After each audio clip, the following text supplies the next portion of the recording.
Hi guys, so today I'm going to do a totally unedited video, and that is because my editing software is really crap, and everybody knows that already, but I just have to say it again and again just in case, so that people can just feel my rage. So yeah, it's going to be totally unedited, and there's probably going to be loads of gaps and ums and likes, because those are the things that I edit out all the time, because I seem to say them about a million times each video. But a few of you have been saying that you really miss my videos, so I decided just to make one totally unedited and just put it up there so that you guys have something. So today I said I'd do a Q&A video, and you guys, you could have just asked me like what my favourite colour was or what my favourite animal is, but instead you asked me like really super complicated recovery questions, which is fine because that's what I'm here for, so that's fine. I'm only joking. So I have screenshotted all the questions. Now the answers I'm going to give are just literally coming off the top of my head. I haven't really done like any thought into any of these questions because I literally just screenshotted them all this morning and I'm just going to answer them. So yeah, totally unedited video, totally unedited speaking. So the first question is, how come I'm not craving anything? I just eat and eat until I'm stuffed way past minimums. That's because you're experiencing extreme hunger, and you also don't really have reliable hunger cues all the time, so sometimes you just won't end up with specific cravings. You're just hungry for energy, and that's what your body needs. And I have 2 videos on extreme hunger and a website article at everythingedrecovery.com, so you can read about extreme hunger there or watch the 2 of my videos on this channel. It's totally normal, it's totally expected, and it's totally natural. It's a natural biological response to starvation to eat lots past minimums, and most people experience this. So yeah, look for extreme hunger. There's also lots of other videos on extreme hunger that aren't mine, of other people sharing their experiences with it, so you could also watch them as well for more reassurance. Second question. What should I do if my therapist is trying to make me eat healthy? She thinks I have no idea how to because I'm overweight.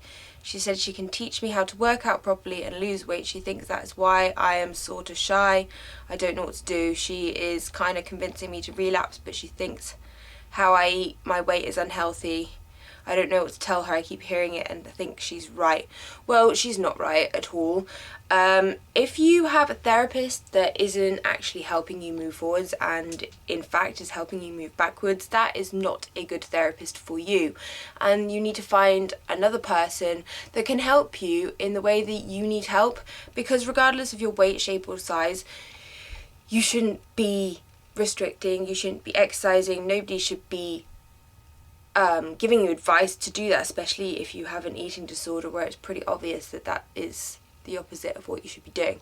So yeah, if you are experiencing this with your therapist and she's triggering you, then actually you need to get another therapist, because the whole point of having a therapist is that you give them money to help you and that they are there for your needs and to provide you with coping strategies and ways to manage and ways to move forward and ways to get better, and they're not there to make you more ill, and if they do, then you need to look for somebody else.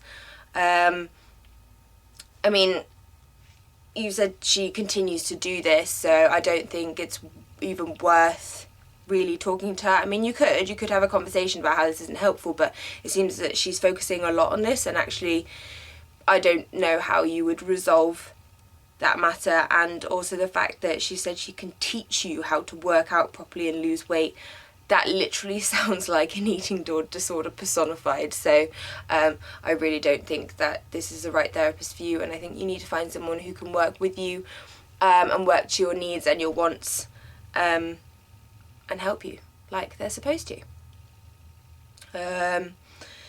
Third question, what are your best tools for bad days? Keeping busy, really.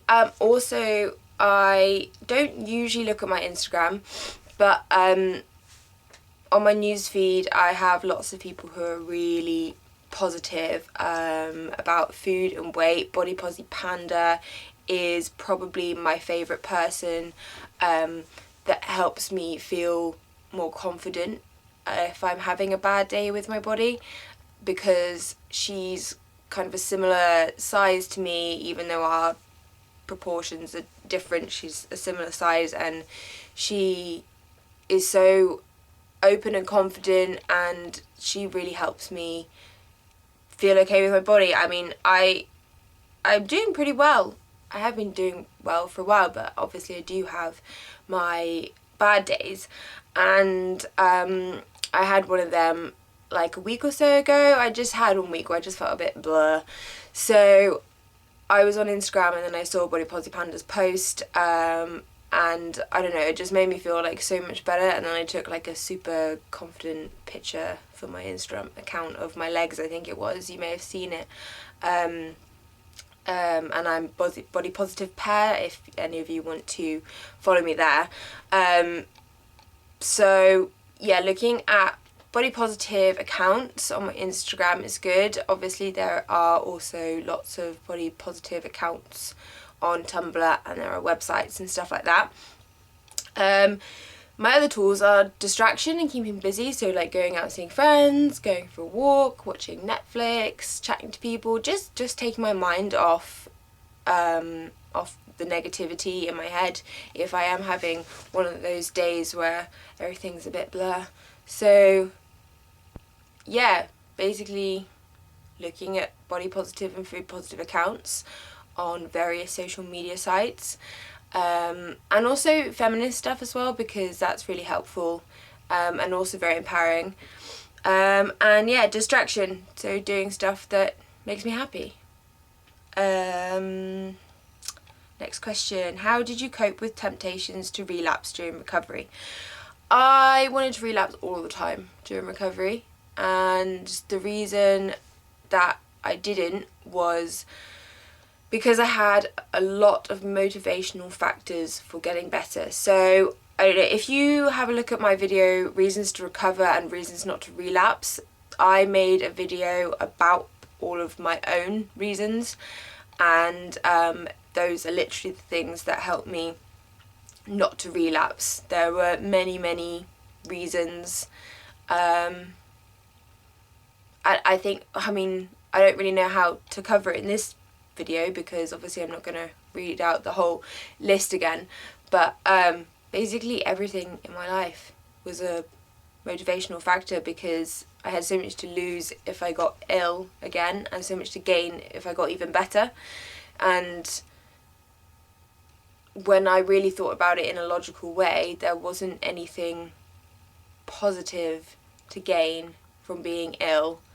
There wasn't anything negative to gain from getting better, apart from obviously the usual eating disorder fears of getting fat, putting on weight. I mean, that was the only thing stopping me. It was the only negative that I could think about, and actually it's not even a negative anyway, because obviously I am now very body positive about every body type, weight, shape, size, whatever. And the thing is like most people, you know, people recover to all different weight shapes and sizes. And the thing is yeah, I did end up being chubby, and actually that's fine. I am the healthiest and happiest that I have been ever, and it wasn't as big a fear. I mean, yeah, sometimes I'm like, oh, I wish I was thinner, because in our society it's hard not to wish that, but actually I'd have to sacrifice everything for that, and that would never be worth it. And yeah, so yeah, I guess I just kept all the important things in mind. When things got really hard, I just always kept my biggest motivational factors, and even the little things. But you know, I did have, you know, 1, 2 or 3 really big things that kept me going through the hardest times, but yeah, I had a complete list, and you can watch that on reasons to recover and reasons not to relapse, which is one of my videos on this channel, so you can have a look at that. Next question, how to start the day with a positive thinking about your own body. Is it necessary to do something to obtain it? I'm not sure what you mean by is it necessary to do something to obtain it. I'm not sure to obtain what. But to start the day with positive thinking, I would say visit body positive accounts and feminist accounts and become empowered and motivated and help to feel confident by looking at people with similar bodies, if that's what helps, or bigger bodies if that's what helps, or smaller bodies if that's what helps, although I'm not really sure why smaller bodies would help, but you know, I don't know, I can't make judgments about what would make people feel better, but you know, whatever makes you feel better, have a look at body positive accounts, and usually they're all like food positive as well. And if you have a look on my website, everythingedrecovery.com, I also have a list of other websites and accounts that you can look at that are positive about food and weight and bodies, and yeah, and I think for a lot of people, I'm sure it doesn't always help everybody, but looking at these kind of empowering accounts can just give you a bit of positivity to start the day and help you feel a bit more confident about yourself. So, what have we got here? So we have 2 more questions. Do women, girls, females in general have higher dietary fat requirements? I find specifically around my period time and ovulation that I just crave peanut butter, oats, more nut type foods. I don't know if it's because these foods are more calorifically dense, but I just find I crave peanut butter and jam sandwiches. Now, it is totally normal to crave stuff around different times of the month. Some people have cravings around ovulation, some people before their period, some people during the period, some people at 1 or 2 of these times. It's all totally normal, and fats are really important for actually menstruation and the monthly cycle anyway. So yes, fats are really important for women, and you might have also noticed that women have a higher body fat percentage than men. Basically, fat's really important for us, for our menstrual cycle, for giving birth, for carrying a baby. Yeah, so yes, we do have, fats are really, really important for us, and it's necessary to actually have a period, to eat enough fats and have enough body fat percentage. And yes, cravings around times in the month are absolutely fine and normal, and most people have them, and some people don't, but most people do. And it does seem that people do crave more fatty foods, I guess, around that time, because I'm thinking about friends, because I don't really experience like any symptoms, and people are going to hate me for this because my period's really, really easy going. Like I don't get cramps, and I don't get mood swings, and I don't get cravings and all that kind of stuff, and everybody's gonna hate me now that I said that, because yeah, funny story actually, when you watch TV programs and movies and stuff, and sometimes they have like a woman that's on her period, and then they'll make like period jokes about how she's like so hungry or hormonal or whatever. I used to think that was like a massive exaggeration, and they just did it for TV and for the laughs. And I said this once to a friend years ago, and yeah, she put me in my place. So apparently some of my friends actually have to take time off work because they're periods, and I never realised that people had it that badly. I thought it was just made up for laughs. But yeah, people hate me when I talk about how easy my period is. So yeah, but most people, thinking about my friends, crave stuff like ice cream and chocolate and stuff, and cheese, I guess. So it is kind of like higher fat stuff, but then you could be right in that actually it's just higher calorie stuff as well, because the body craves more energy. So I'm not really sure about that, but either way it's normal, and yeah, it's all good. So yeah, so The final question. Okay, so this question is like super hard to cover in a video, especially as this is like already 15 minutes long. The question is, how do you know when you're recovered? So, it's just so individual and it's so different. But I have written an article about it, so please do have a look at my article, because I literally, off the top of my head, this is a really hard question to answer. It's just too varied. There's too many factors. I have an article on my website, again, that's everythingedrecovery.com, on the blog section, and the title is something like what recovery from an eating disorder looks like. And then I also have one that's Am I Still Disordered? I think that's what the title is. And that kind of tells you, like, if you think you're recovered, and you have a look at the signs for actually not being recovered. So that could help, because if you have a look at the Am I Disordered one and you haven't got any of the disorder things, that is an indicator that you might be in remission or near remission. I do want to say a few things just so there's some idea. Like, I mean, a few basic ones would be that you are now eating intuitively, and by doing so you're actually still eating adequately and consistently, and that, you know, your hunger cues are reliable and consistent, that you are at your set point and you've been there for 3 to 6 months plus, that's like minimum time, and that you are maintaining that weight, again, by eating adequately and consistently. You have no issues with exercise, and you either don't exercise or you have a healthy relationship with exercise and are able to reassess all the time, like, how that's going. You don't have any habits or behaviours, about eating disorder behaviours or habits. You don't, oh gosh, see, I got those ones down. Now I'm trying to think of the other ones that I wrote in the Am I Still Disordered? So this is when I'm going to regret not editing this video, because I'm going to want to regret all these silent spaces out now. The other one is not having not having urges to restrict, or, I mean, obviously that can happen sometimes in stressful situations. The thoughts can come back, but they're very easy to manage.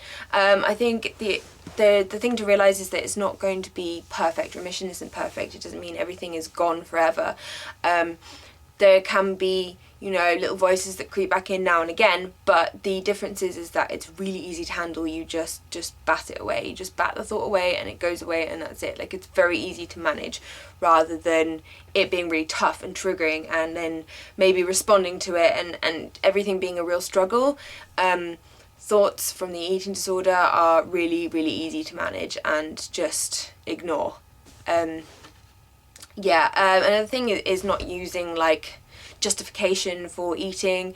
You don't need to exercise to eat. You don't need to eat really healthy all day and then have one treat. There's no kind of like, oh, I've been good, I can eat this, or oh, this is bad. It's eating isn't, you have to do this to eat this, or you have to eat this if you eat this, or you have to exercise X amount to eat this. There's no kind of justification. You just eat what you want when you want, and you are relaxed around food, relaxed around exercise, and also, to a certain degree, accepting of your body. I wouldn't say that everybody has to love their body, because that's quite a tall order to ask in our society, especially someone recovered from an eating disorder, but you have to kind of be at peace. You, like, hating on your body, I mean, I wouldn't say someone is not recovered if they are hating on their body, because, I mean, I know most women without eating disorders have some insecurities up to completely loathing their bodies, but they still didn't have eating disorders. So I wouldn't say that you're not recovered from eating disorder if you do hate your body, but I would expect that somebody in remission would try and work towards accepting their body rather than hating them, because we all know that if you continue hating your body and you have an eating disorder, the chances of relapse are really high. So yeah, those are just like basic points. And also, importantly, on the mental side of things, is also the resolving or managing of issues that cause your eating disorder in the first place, stuff that really triggers it, and having them kind of under control. So yeah. But yeah, please do read the 2 articles, because I go far more in depth on those, and it's more, makes more sense than the stuff that I'm saying now, because I'm just trying to think of everything in one go. I really should have edited this video, but it's so long it would probably take me weeks to edit this because of the software. So yeah, I'm just going to upload this how it is, and I hope that it's alright. And yeah, hopefully, I mean, I do have another video lined up, but I do want to edit that one. So I will try and edit that one when I can. And I hope that you guys are doing well, and I hope that you are really battling your eating disorders and doing everything that you can to move forwards. Also, have you guys seen The Killing? It's like the best TV show in the world, and there's this character called Detective Holder, and it's he's played by Joel Kinnaman. And he's literally the sexiest guy in the whole world, and I had a dream last night that he was my boyfriend, so I'm like, thank you brain, thank you brain. I don't know why I told you that, but you know, I'm just having some feel good vibes this morning. I say this morning, it's really not this morning, it's actually 3 o'clock. Ooh, I have to go out in like 20 minutes, so yeah, because I am hopefully moving out soon. So I've got like a house viewing today with my friend, so I'm gonna go and do that. So yeah, I hope everybody's good. I really do. I really hope that you guys have adequate help and support, and oh, my voice is going. And I really do hope, you know, that you need and deserve recovery, and that you are worth a lot, and you're loved. So yeah, love you guys, and I will speak to you soon.